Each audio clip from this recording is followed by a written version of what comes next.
It's a special night. Welcome to the very first episode of Terror Takeover, your one-stop shop for all things creepy, disgusting, and horrifying. I'm your host, Crow, and I'm here with my lovely co-hosts, Char and Zoe. Say hi, guys. Hello, guys. Hi, everyone.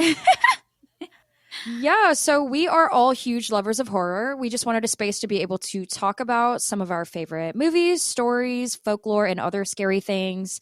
This is our first time doing something like this, so we're not professionals by any stretch, but we're looking forward to learning as we go. And we definitely look forward to creating a community that we can share all of our favorite things with. We wanted to kind of have a little bit of a meet your host episode today. So we are going to be telling you guys a little bit about ourselves. If anybody wants to start, or would you guys like me to go first? Crow, you want to take the reins? Yeah, I think you should go ahead and start. Okay.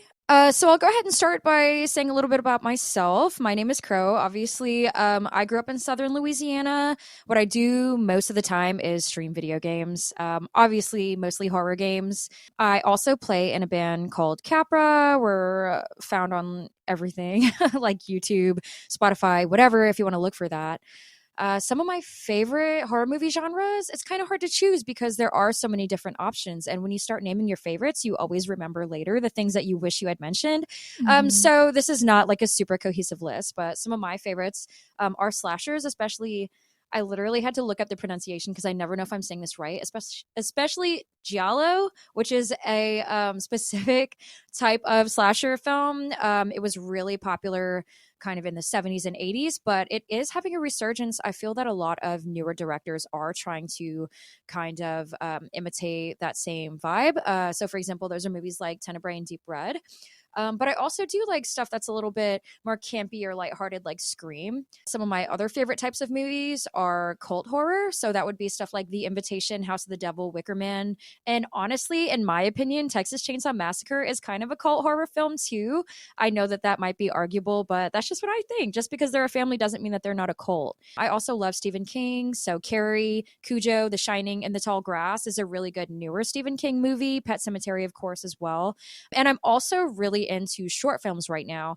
Some of my favorite not creators, but some of my favorite YouTube accounts that show short films are Alter and Crypt TV. So I definitely recommend checking those out. Some of my favorite horror directors are Dario Argento, who did Suspiria, Tenebrae, Deep Red, and he was a producer on Demons, which is also a really good movie. I really like Alfred Hitchcock. Psycho, The Birds, Vertigo are my favorite movies by him. Vertigo is more of a thriller, but still a great one. I'm really into Ty West right now as well. Most people know him as being the director for X and Pearl, but he also did House of the Devil, which is a great movie. I know that Zoe also really likes that one. I love that one. Yeah, great movie. Which is also a cult film. I think I did mention that earlier. John Carpenter is another one of my favorites. He's just a total classic.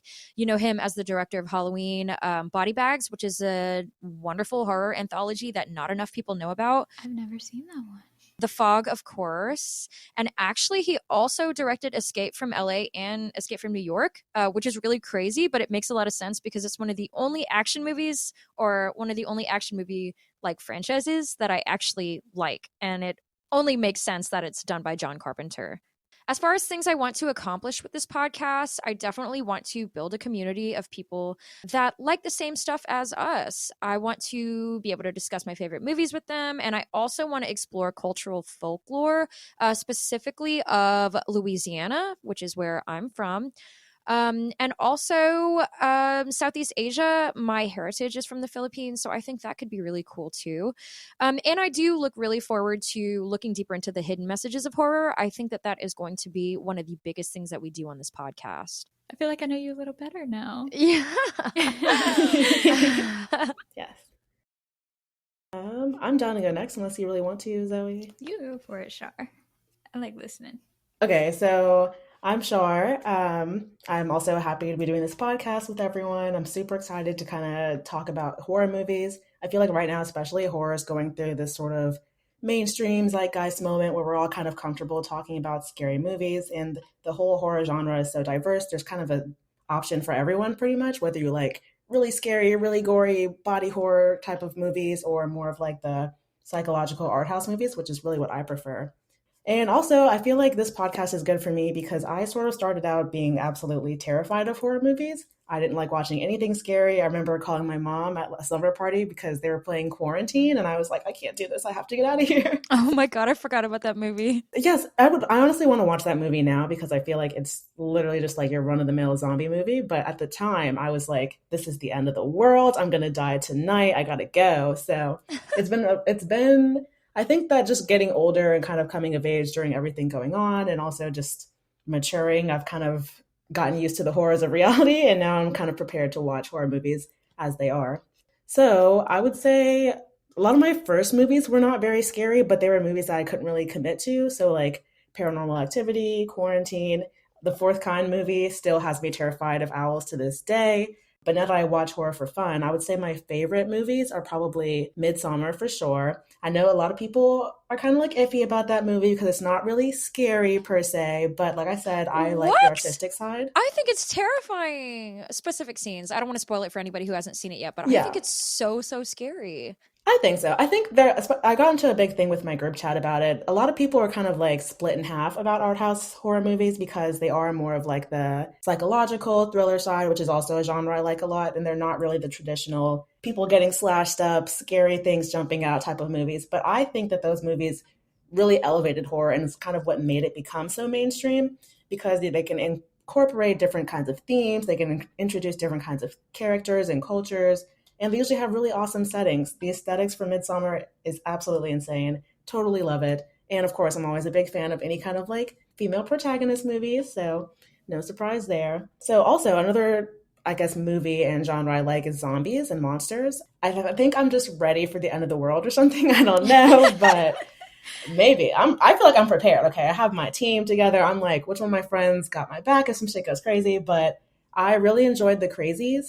That movie was just nonstop, heart pounding insanity, and I loved it. It's one of my I don't favorites. know how you felt. One of my Yes, I think we favorites. watched it together I think actually. maybe it's Yeah, perfect.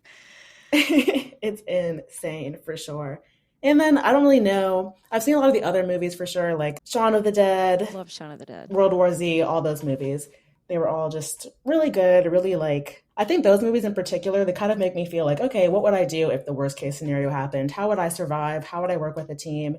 That's kind of what drew me to those type of movies for sure. And they're not super, super scary, although depends on how you feel about getting eaten alive. But Hmm. and then I would say that the for my like last top three, I would say I really like I was online actually on this website called No Film School to kind of learn about the different subgenres of horror, and they called it folk horror slash cult horror, which is kind of what you alluded to. So movies that kind of take place in isolation and rural environments outside. So again, like Midsummer, Wicker Man, apparently Lamb is one of those type of movies. I would say In the Tall Grass as well. That was really unsettling for me. Yeah, in a way, it was a cult movie, wasn't it? I didn't think of it that way. Yeah, yeah, pretty much any movie where you're just kind of like at the mercy of something you don't really understand and you're kind of questioning your spirituality and kind of questioning yourself alone. And also any movie that kind of takes place during the day where you don't have to rely on like darkness and creepy shadows, I think is a really good movie. Yeah, I agree. I totally agree with you. So yeah, that's pretty much it for this podcast. I think it would be great, like I said, to kind of be in the big conversation around horror these days and kind of get a chance to speak out. For me personally as well, I am very much so a kind of like pink girly girl, almost bimbo core. So Love having this it. like dark side to myself, where I can be into horror and talk about creepy things and scary things, is really fun. And I think an awesome part of my personality to kind of develop and showcase with the world. So I'm excited to be here. Wonderful. Yeah, we're happy to have you. That was phenomenal. And I do have to say, you guys look so cute and gorgeous today, and I Oh, absolutely love thank it. you, friend. Thank And I wanted you. to add on Char's Midsummer reference. Crow, do you remember when we watched that movie Holidays? Yes. Okay, so it was directed by Gary Shore, and there was like one segment in there. It was Mother's Day, and it just reminded me a lot of Midsummer. Wait, was that the snake one? Oh no, that was St. Patrick's Day. Yes, that was like just as terrifying. Which one was the Mother's Day one? Um, she went out to this retreat, and it was like a hippie commune, and like she's like, "I want to leave, I want Oh, to escape," yes.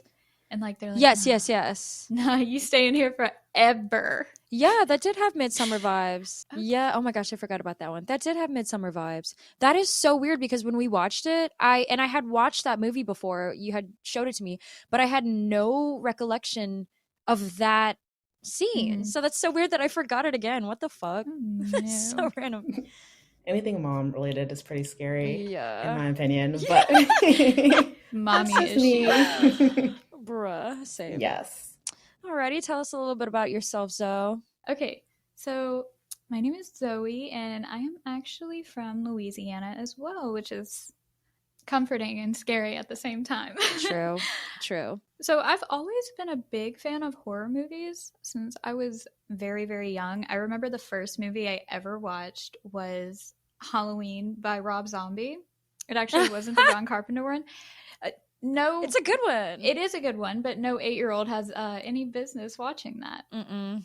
True. I was always kind of like lean towards the horror genre and just things that make me uncomfortable and like things of that sort. I was just always into those kind of things. But I would definitely say my favorite horror directors would probably have to be number one, Rob Zombie, for sure. I mean, that's kind of what got me introduced to horror. I mean, he's I great. mean, how can you not, dude? Yeah, he does a great job. And then this one's actually probably going to surprise you guys, but I really love James Wan. It's just something. It does surprise me. It is very, very surprising, but it's just something about his movies that are, it's like the kind of movies that I can watch and it's like a comfort thing to me. Well, I do. You know what's so crazy, and I don't mean to interrupt you, but James Wan has some movies that I really, really enjoy, like The Conjuring. Right? He did The Conjuring, right? Love those movies, but then he's got some that I'm like, I am not super crazy about this. Like, I feel like they really have that vibe of like that action movie vibe where everything is so fast paced and loud the whole time, and it kind of Right. like stresses me out. Like, I hate to say it, but like Malignant, like I wasn't crazy about that one. I wasn't too fascinated. I will definitely agree on that one. Right, but I do agree with you. He does have some really great movies. He does have some great ones. Mm-hmm. And I really love Vincent Price a lot. I have been watching a lot of Vincent Price movies. I would definitely have to say my favorite one would probably be House on Haunted Hill, which was 1959. She's a classic. Dude, it was so well done. Like I mean, and the remake, I absolutely loved the remake. Somehow I did not know there was a remake. 2009. We have to watch it the next time I come over. I'm down. Let's watch it. Of course, John Carpenter. How can you not like John Carpenter? I mean, he's such a classic, dude. Mm-hmm. Pro actually got me on this one. I really love Dario Argento as well. Yes. Dude, we watched The Church. Holy shit. I've never seen that one. It was probably like one of the best movies I've probably ever seen. It's just really well directed. It's like the setting takes place, it's a gothic like cathedral, and it was built over this mass grave, and it starts to develop like strange powers, and it traps like numbers of people inside. Ooh. From like the 12th century. Like they're coming back to haunt the modern day living, right? That's cool. Wow. And they're like seeking to like resurrect like a certain ancient demon from like fucking hell. Yeah, you know? that's sick. Like, dude, it was so sick. Nice. I would definitely say my goals for the podcast is to just kind of, like Crow said earlier, just really grow the horror community. I mean, I feel in our area, it's kind of very small. Or at least we don't talk to each other. We do not stick together, which is crazy. Right. No, it is crazy. I definitely want to touch more on my spirituality in the future. I just kind of want to get more on board and more in depth with it. That's cool. That's an interesting accomplishment. It is pretty interesting. I mean, I kind of struggled with that for a very, very long time, but I think I'm in like the right direction, so I feel kind of comfortable. Nice. Well, we're looking forward to hear more about it in the future. You think that that horror is going to help you connect more with your spirituality or kind of open new ideas for you? That's a really good question. Oh my gosh. Okay, you got me thinking with my Sorry to put you on the spot. When they ask why you killing them and they don't ask what's killing you, bro. Shit. Real. I need that like on the logo, on a t-shirt. Write that down. I think horror does help me guide in that like spirituality direction. Just with like the kind of cult movies that we watch, even though they're probably dramatized, although they might not be. I don't know. I feel like that kind of stuff was just always cool to me, and it just always fascinated me. Shit, she watching them for directions, dude. She was watching Wicker Man and taking notes. I am purposely watching cult movies to get On God. to get instructions. Okay, I'm like, okay, this shit looks you're cool. starting a I'm cult. gonna be honest, you had me confused for a minute. I said, hold on, I don't think I'm following you. Now I'm like, okay, work. Let's start a cult right here, right now. Right here, right now. There's no ready. going back. Yeah. I'll choose the matching shoes and the drinks. You guys bring the Absolutely. energy. The Nike, okay? we'll get our Nikes right Ready. now. Well, for some reason, every time we go in Yes. public, we already look like a cult. We're all like in black all the damn True. time. we're so doing it. We're so doing it on purpose. I mean, we're eating it up, yeah, bitch. we are. We are eating it up. It's real. I mean, We're all in sync, dude. Let's get into it. Well, do y'all want to go ahead and start talking about our short film? Or is there anything else that we want to mention for the intro? Yeah, let me see Paul Allen's card. Yeah, let's see Paul Allen's card. Let's see Paul Allen's card. The short film that we watched for today's episode is called Piggy. It's by Carlota Pereda. It's a short film on YouTube, so if you want to find it, it was posted by Alter, and it's really, really good. We can give you a moment to pause and go ahead and watch that if you want to come back after you're finished watching it.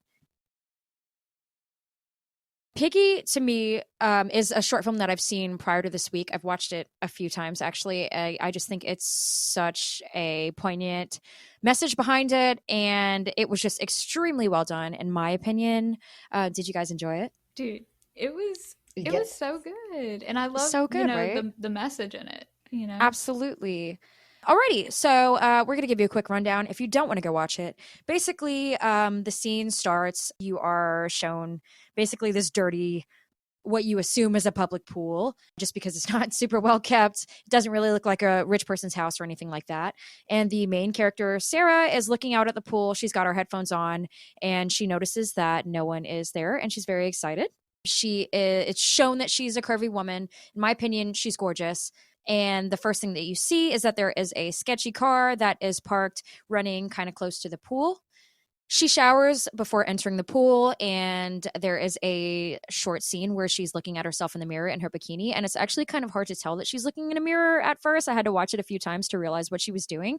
But she's looking in the mirror, and she just looks like she is trying to build up the courage to go out in the swimsuit. So before she steps out, she wraps herself in her towel. She goes out and puts a foot in the pool, and then a man comes out from underneath the water, and he kind of looks a little creepy, to be honest, not to judge by how somebody looks immediately, but I would be scared too if he came out of the water. He just kind of looks at her, doesn't say anything, and they're both clearly startled. So he wasn't expecting her, she wasn't expecting him. Right. Around at this moment, they notice 3 girls are approaching the pool, and they're calling out to her, calling her a pig, calling her names, saying things about her swimsuit. They're joking about the man, saying that's her boyfriend. And this whole time, the man is just watching as the girls bully her and kind of just observing the situation. So the man gets out the pool and he's leaving as the girls are approaching. And at this point, we can see that there is a body that has been wrapped in duct tape that was dumped in the pool. And I guess maybe he put a weight on him or something so that he doesn't float to the top. And the body is like, it's super chilling because it's only a few feet from where Sarah is swimming. And we assume that the man was in the pool underwater because he was disposing of the body there, which is an interesting place to dispose of a body. So he probably wanted it to be found. But anyway, 2 of the girls approach to bully Sarah like right away. They're really on board with it. And there is a 3rd girl who seems pretty hesitant. We can maybe assume that either she is one of the only ones that has any like shame within her, or maybe she is new to the friend group, which is what I kind of assumed. She's actually her childhood friend, Yeah. apparently. She's her friend. She did yes. not help her friend. Wait, how did you guys know this was her friend? Yeah. So there's actually a longer version of Piggy that came out a while ago, or came out like a couple years ago, but it's like an hour and a half. And anyway, they gave a little bit of Oh my backstory, and Claudia was a God. girl that she like grew up Oh my with. God. Claudia being the blonde girl who's Right, kind of right. hesitant to join Oh my in. God. And the other 2 are just new girls that she kind of traded up to be more popular or whatever. They only say Maka's name is one of the other girls, but they don't say the other girl's Yeah. name. Oh my God, I'm going to have to watch the longer version. I didn't realize there was one. Yeah.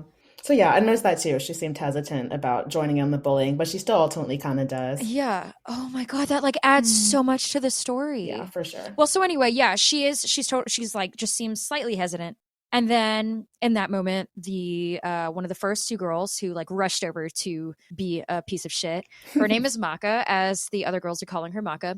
She takes one of the pool nets that you use to clean leaves and bugs out of the pool, and she shoves it on Sarah's head, which is disgusting because that thing is always disgusting. And also, she's clearly struggling and clearly having trouble breathing. And then there's one point where the hesitant girl, whose name is Claudia, she kind of suggests to Maka, oh, don't take it so far, but doesn't actually do anything to stop it from happening. And she even starts filming her with her phone, which is probably the worst of all, because why? Like, what's the point? But it's clear that she's doing it to try to impress the other girls, right? The first two girls finally, they're done. They leave. And Sarah has a bloody nose from all of this. And we either assume that it's from A, the struggle, or B, getting hit in the face with a fucking pool cleaning net. And then the third girl is kind of just standing there looking down on her, kind of maybe guiltily. I'm not really sure what the emotion is there, but she's got Sarah's backpack and towel in her hands, so she doesn't feel that bad and runs off with her things, forcing Sarah to vulnerably walk home in her swimsuit, which nightmare. Even if you don't struggle with your body image or anything like that, it's a fucking nightmare, because how many creeps do you know that, especially she's walking home on this like deserted road, who knows who's gonna like stop and mess with you, right? So anyway, Sarah's forced to walk home in her wet bikini. Not only is she in her bikini, but she's soaking wet, so she's not probably extra uncomfortable. And a car of boys approaches, which is the last thing that you want to approach you when you're walking home in a bikini. They just film her from the car, and they're following her super close. Two of the boys get out of the car. One of them grabs her for what reason, I don't know. The other one is just filming, and they're calling her a pig, like the girls did too. So you can kind of assume that they probably all go to the same school. They probably all take turns bullying her. Like I said, maybe they say this in the longer version, but I did not see that one. I'm going to have to watch it. And at this point, she is completely freaked out. She's just totally panicking. And she notices a dirt road that veers off from the main road. She takes a few steps onto the dirt road and notices the same car from earlier, which belonged to the man at the pool. And you can tell that she's trying to make the decision whether or not she wants to walk by the car. But in that moment, another car passes behind her, honking at her, and she's kind of like, okay, fuck it, we're going to do this. So she starts walking down the road. She's walking up to the car slowly. She's super scared. She just had a bunch of really messed up stuff happen to her. So she's probably assuming the same from this man. She passes by, glances in the window for a second. No one's there. And shortly after she passes the van, the man approaches his vehicle, and he's got a very conspicuous garbage bag full of what we assume is undeniably like a body, right? And in that moment, she hears him open and shut the car door. And that's when she realizes that he's come back to the van, and he starts approaching her in the van. She's scared again because she's expecting the worst. But as he passes, he gives her a look that's sympathetic, almost apologetic for all the things that he knows has been happening to her that day. So he passes her up, stops the car just long enough to see Claudia, the friend from earlier, is bloody and beaten in the back of the vehicle, and she's banging on the window, calling to Sarah for help. In that moment, the guy drops her backpack and her towel from the window, and he just looks in the rearview mirror, and he's just kind of waiting for her decision. And she is terrified, obviously, because she's probably never seen some shit like this before. But she waves to him, kind of signaling her fearful acceptance of what's happened, and he waves to her back. And then he drives off, and she puts her headphones back on, and she goes about her day, assumedly. So that's about how it ends. It ends pretty abruptly, but like I said, didn't see the longer version, didn't even know there was a longer version, so we are going to have to go back and watch that. Maybe we'll do that for another episode. But moral of, don't be an asshole. Don't be a fucking Literally. asshole. Don't be a fucking asshole, dude. Right. What did you guys think of it? I think I already asked you earlier, but let's get into it. I thought it was a really good movie. I thought it was really well done. Definitely thought there were a lot of themes going on with the movie as far as like who's the real monster, this like assumedly murderous man walking around, or these Yes. bullying teenagers, these disgusting group of guys that are just terrorizing this poor girl. Right. I also thought there's kind of like a theme about, I guess, like minding your own business. I mean, this guy is obviously doing his own thing, has his own kind of like vibe going on, but he still takes the time to help out our main character, Sarah. Meanwhile, these girls take it upon themselves to just bully someone that's swimming alone for the most part at a pool. So definitely thought it was good without being a little bit too preachy. It was very much like, Right. this is what happens, you know? I didn't find it to be preachy at all. Yeah. That's what I think that's what was so amazing about it, is it was just like, here is this raw information of something that could absolutely happen, maybe besides the murder part, but here is just a scene that could easily happen and is happening every single day. What do you think of it? You know, it's not like, oh, we didn't get this like awful backstory about Sarah from like, oh, maybe she was like poor, or like maybe, you know, all this stuff. We Yeah. didn't need it because we saw what was happening in that moment. And it was like, wow, this is objectively fucked up. Why are they treating her like this? She's a human being. But Yeah. yeah, I think it's funny that you said who is the real monster. And I agree, because it was like, in my opinion, yeah, of course the dude was creepy, but I liked him by the end of the short film. You like him and you like Sarah, and you think, how am I able to like somebody who has committed what is the most like evil action that you can commit?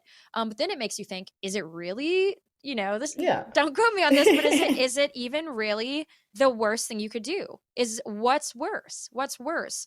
Making someone's life a living hell every single day because of something that maybe they can't even control, or B, you know, Well, as far as killing we know from the movie, this guy, the guy that was in the pool, we don't know right. who he was. He could have been like a molester or something, and then maybe he deserved it. So true. Well, we know these girls Yeah. were straight up bitches, so Right. Right.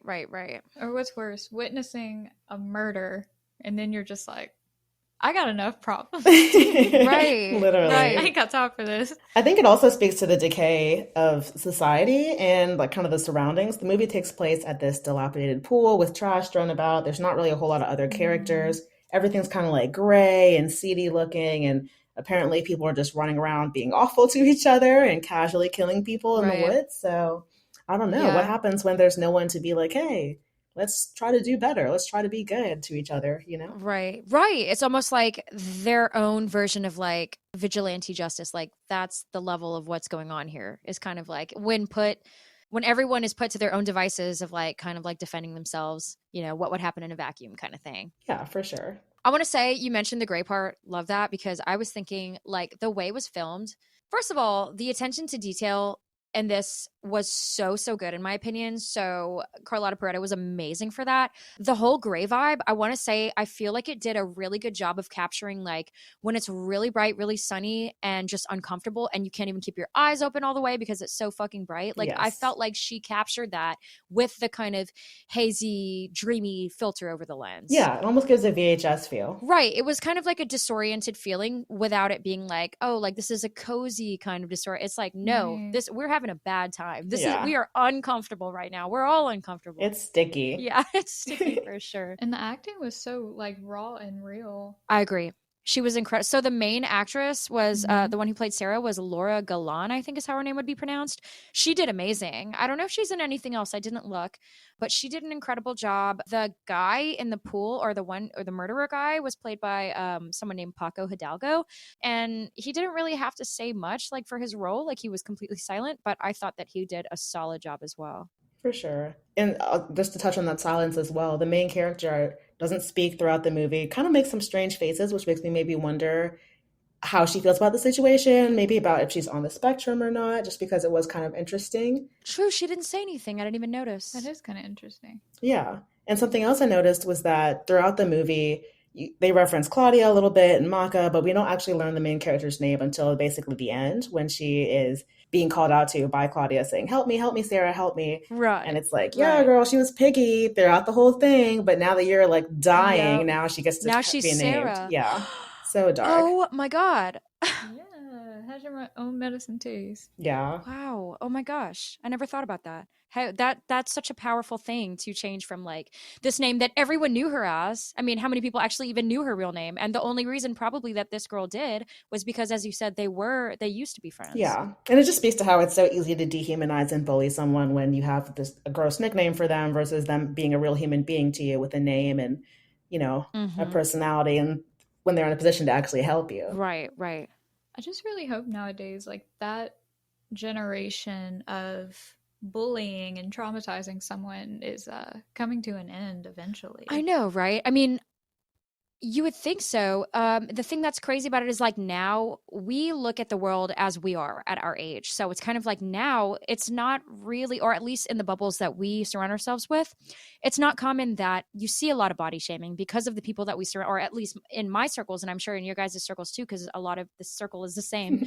But we don't actually know what it's like, you know, between high schoolers because we don't hang out with high schoolers. So Right. we don't know if they're still as mean as they were when we were younger, or if that like whole, what we experience and what we talk about has trickled down to them in some way. So there really is no way of knowing. I mean, unless you ask a high schooler. Yeah. I mean, I don't know for sure what it's like for high schoolers.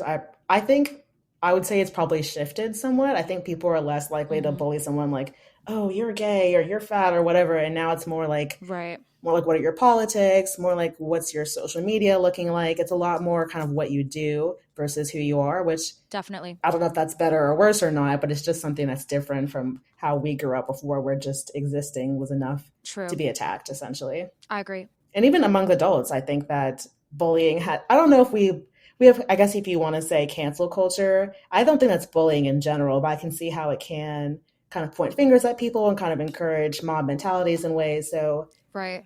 it's not ganging up on someone in a pool anymore, but it's more like kind of seeing one moment of a situation and deciding who's right and who's wrong, and then kind of attacking from there or Right. going from there. And it is hard. I mean, it is hard to, like, especially when everybody has a certain opinion on something. Sometimes it's easy to just be totally swayed. And it happens to me a lot. But it's like, this is a different, this is a different level of that.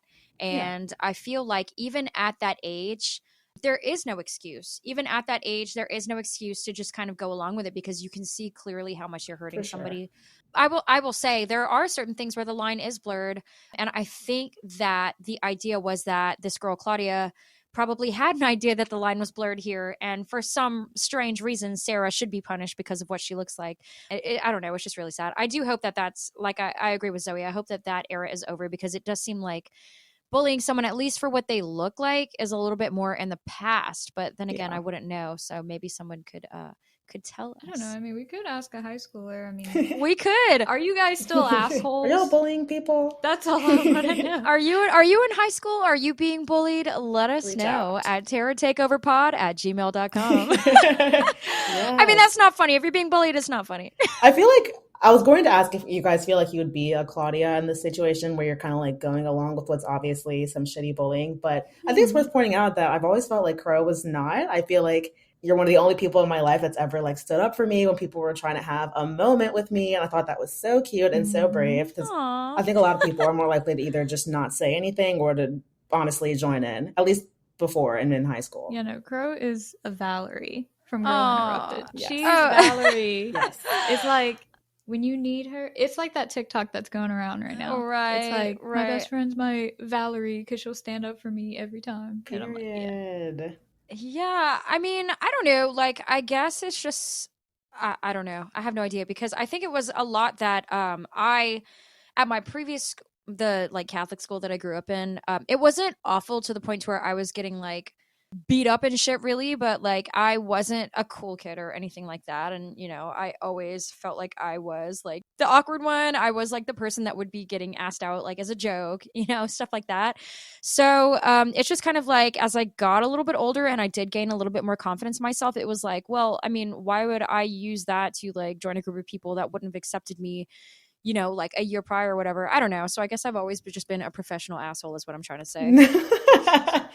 I think you've just always experienced that side, and now you're like, you just were one of those people who decided not to perpetuate that cycle, and you choose to do Well, I mean, better. what's the point? And I will say I've never been perfect, when I was younger in junior high and stuff. I'm sure that there are lots of situations in which I joined the crowd that I don't exactly remember, maybe remember exactly, because Yeah, that was how many, 20 years ago or whatever. Not 20 years ago.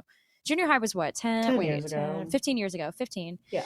But I don't know. Moral of the story: be nice. Be nice to people, or you're going to end up bloody in the back of a van.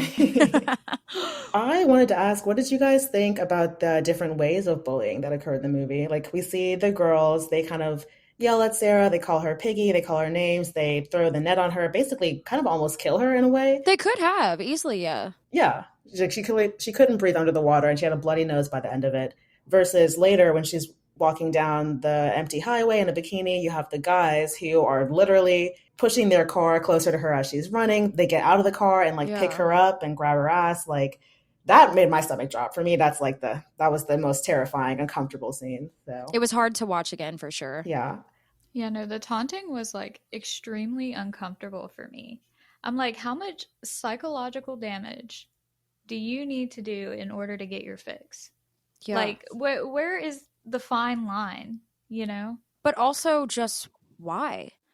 And then the way that everybody I think the worst thing of all for me was like that everybody was filming it. Like, Yes. why, like, why not just do this shit? Not to say that you should do that, it makes it any better, but why do you have to film it? Like, why Right. she's already having a fucking terrible time. But when you're filming something, to me, it's like you're creating it, like you're making it last forever kind of thing. Yeah, I mean, and that's where the horror thing comes into play. It's like Right. whenever they film it, it's like a trophy for them. Like if we're Absolutely. Yeah. a serial killer have a trophy for his victims, it's definitely a trophy for sure. Absolutely. Absolutely. It's like, how, I mean, what are you going to do? Watch it later? That's fucking crazy. But then Exactly. again, like, for what reason? I don't know. And especially, I will agree, the car of the like guys that pulled up, that like made me feel so uncomfortable, because here she is, completely by herself, and then it's like a group of dudes just like acting crazy. And honestly, like, you say what you want, but if you are grabbing a woman that doesn't want to be grabbed, that's sexual assault. Like, it doesn't matter if you're sexually attracted to Yeah. her or not. Right. If you are grabbing a woman, especially in a swimsuit, that doesn't want to be grabbed, that's sexual assault. So yes, what's more terrifying, that, which is terrifying, or women who are supposed to protect each other and look out for each other completely turning against her, especially somebody that knew her at one point in time? It almost makes you wonder, which is worse, Right. which is worse? And I don't have the answer for that. I really don't know which one would be more uncomfortable. I can't even imagine like being close to somebody and then them like turning against me that dramatically, like that completely dramatically. Right. And I do have to like add to that whenever you said, because that's the mindset I kind of always had was we are all women, we should all stick together and, be there for each other. But I kind of learned in all reality, that's not actually how it's ever going to be, because there's just competition every single day. Whether someone wants to be on our side or not, I mean, that's all self decision. Well, I think it does depend on who you surround yourself with. I think it makes a huge difference. Oh, yeah. And I think that there's a lot of times where we don't immediately know, maybe even, that someone sees you as competition, because there are lots of Mhm. times where I will admit that I have had what I thought were groups of friends that really cared about me. And then, when it came down to it, it was like, okay, this is like, these people are plotting my downfall kind of thing. But I think that it is possible to surround yourself with people that really do genuinely look out for you and don't see you as, I mean, when you truly care about somebody, then you just feel excited about their efforts and you feel excited about the things that they accomplish. It's not always perfect and sometimes you don't always know, but I think it is possible to live a life in which Mhm. you do have people that you can trust around you. Oh, yeah, for sure. Yeah. And I think the movie also kind of speaks to how you might find allies or people that you relate to in unconventional places. We were talking about how Absolutely. we were all a bit of misfits and kind of the awkward people. And in this movie, we see people who are supposed to be Sarah's peers and contemporaries all just kind of being psychopathic Right. dickheads for the most part. And the person that comes up and shows out for her is this potential serial killer mobster dude who just understands, hey, she's different, I'm different. Let's Right. just have each other's backs, in our own ways. That part was so sick. Yeah, it's kind of like, it's crazy because you don't expect that Yeah. these to be like, you don't expect these to be the characters that you really like. Like, you don't expect to really like the serial killer man that kills young girls, but it's kind of like, in the end, here we Yeah. are. We Right. like him because it's kind of like, like you said, we do see a lot of Sarah in this guy, and they have a lot in common. And probably he went through a lot of the same things that she did growing up, and probably still as an adult. Then that's why he felt so much sympathy for her. Yeah. Mhm. Moral of the story: allies in unexpected places. I love that. Yes. Yeah, guys, thank you so much for listening. I hope you feel a little bit closer to all of us. We all feel a little bit closer to each other. If you didn't already check out the short film that we watched, definitely check it out. It is so good. It was really well done. And also, they've got tons of other great short films on the Alter YouTube page, and I highly recommend everything that I've seen on there. I think that Alter also did it was The Other Side of the Box or something like that. That's a really good short Yes. film too. I've seen that one a couple Mhm. of times, and so much more. Yeah, so that's all for this week. Thank you guys so much for tuning in. Next week, we are going to talk about living dolls that we would kill with hammers. So you definitely don't want to miss that. Until next Yes. time, sleep with one eye open. Bye. Bye. Bye. See you guys later. Is there a story, film, or topic you want us to discuss in an upcoming episode? Email your suggestions to terrortakeoverpod@gmail.com. Intro music by Carl Casey at White Bat Audio.